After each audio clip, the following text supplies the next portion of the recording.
السلام علیکم دوستو، آج کی اس ویڈیو میں ہم بات کرنے والے ہیں کہ یزید لعنتی کی موت کیسے ہوئی، اس کا کیا انجام ہوا، یزید کی قبر کہاں پہ ہے اور یزید کیسا آدمی تھا، یزید نے مدینہ شریف پر حملہ کیوں کیا اور یزید کا سب سے بڑا جرم کیا تھا۔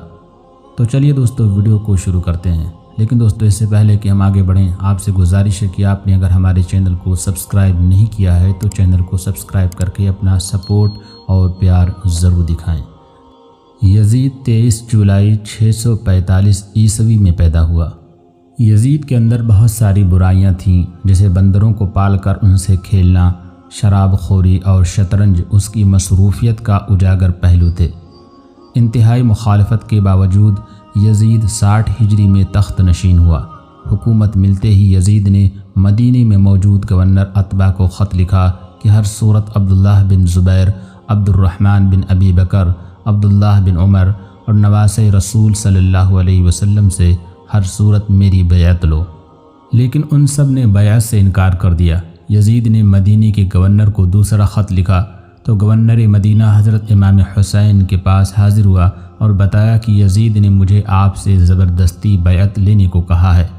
جب امام علی مقام نے دیکھا کہ مدینے میں قتل و غارت اور فساد برپا ہو سکتا ہے تو آپ نے ہجرت شروع کر دی۔ اپنے خاندان اور کچھ اصحاب کے ساتھ آپ پہلے مکہ گئے اور پھر کوفہ کی طرف روانہ ہو گئے، لیکن 18,000 کوفیوں نے حضرت امام حسین کی بیعت توڑ دی اور پھر واقعہ کربلا پیش آیا۔ کربلا کا دل خراش واقعہ ہی یزید کا سب سے بڑا اور گھناؤنا کام تصور کیا جاتا ہے۔ یزید نے عبید اللہ بن زیاد جیسے گورنر کو کوفہ میں تعینات کیا، جس کو حکم دیا کہ کربلا میں ہی حضرت امام حسین سے بیعت لی جائے، بصورت دیگر ان سے جنگ کی جائے۔ عبید اللہ بن زیاد کے حکم سے شمر اور عمرو بن سعد نے کربلا پر لشکر کشی کی۔ نواسۂ رسول صلی اللہ علیہ وسلم اور ان کے 72 جانثاروں کو 3 دن تک پیاسا رکھ کر شہید کر دیا گیا۔ تاریخ کربلا ایسی دردناک ہے کہ بہت سے تاریخ دانوں نے اسے لکھتے لکھتے خون کے آنسو بہائے ہیں۔ ایسا ظلم کیا گیا کہ جس کی کوئی مثال نہیں ملتی۔ بچے، بوڑھے، جوان، یہاں تک کہ عورتوں کو بھی قیدی بنایا گیا۔ عورتیں بھی کوئی عام نہیں ہیں، وہ نبی جو وجہ کائنات ہیں، یہ انہی کی نواسیاں تھیں۔ اللہ اکبر۔ پھر یزید کے دربار میں جب امام حسین کا سر مبارک پیش کیا گیا تو اس نے آپ کے سر مبارک کی بھی توہین کی اور کچھ ایسے اشعار پڑھے کہ بعض تاریخ دان تو یزید کو فاسق و فاجر ہونے کے ساتھ ساتھ کافر بھی قرار دیتے ہیں۔ آخر کیا وجہ تھی کہ یزید نے عبید اللہ بن زیاد، شمر اور عمرو بن سعد کو اہل بیت کو شہید کرنے کی سزا کیوں نہ دی؟ کیوں واقع کربلا کے بعد بھی یزید کی موت تک عبید اللہ بن زیاد کوفہ اور بصرہ پر یزید کی طرف سے حکمران رہا؟ ایسے واقعات کے باوجود بھی ابن زیاد جیسا شخص اپنی مسند پر براجمان رہنے کی وجہ یزید کے پاس آخر کیا تھی؟ اب 63 ہجری میں مدینہ کے لوگ یزید کی بیعت توڑ دیتے ہیں تو یزید کی فوج مدینے پر حملہ کرتی ہے، جس سے واقعہ حرہ پیش آتا ہے کہ جس میں 80 صحابہ کرام مہاجرین اور انصار میں سے 700 تابعین اور اس کے علاوہ 10,000 مسلمانوں کو بے دردی سے مدینے میں شہید کیا گیا۔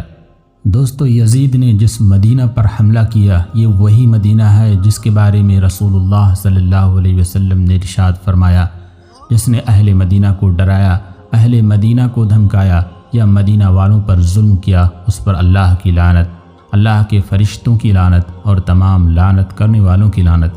لیکن یہ یہاں پر ہی نہ رکا اور مدینے کے بعد مکہ پر بھی حملہ کیا اور خانہ کعبہ کی عمارت پر بھی سنگ ساری کی گئی۔ بس پھر یزید کو دی گئی اللہ پاک کی مہلت ختم ہوتی ہے۔ اب اس ظالم، فاسق، فاجر اور شرابی کی موت آتی ہے۔ اس کی موت کے متعلق 3 طرح کی روایات تاریخ کتب میں ملتی ہیں۔ پہلی روایت تو یہ ہے کہ یزید ایک رومی نسل کی خوبصورت لڑکی کے عشق میں مبتلا ہو گیا تھا۔ یزید نے اس لڑکی کو حاصل کرنے کی ہر ممکن کوشش کی، یہاں تک کہ اس کے سارے خاندان کو بھی مروا دیا، لیکن پھر بھی وہ لڑکی یزید کے ہاتھ نہ آ سکی۔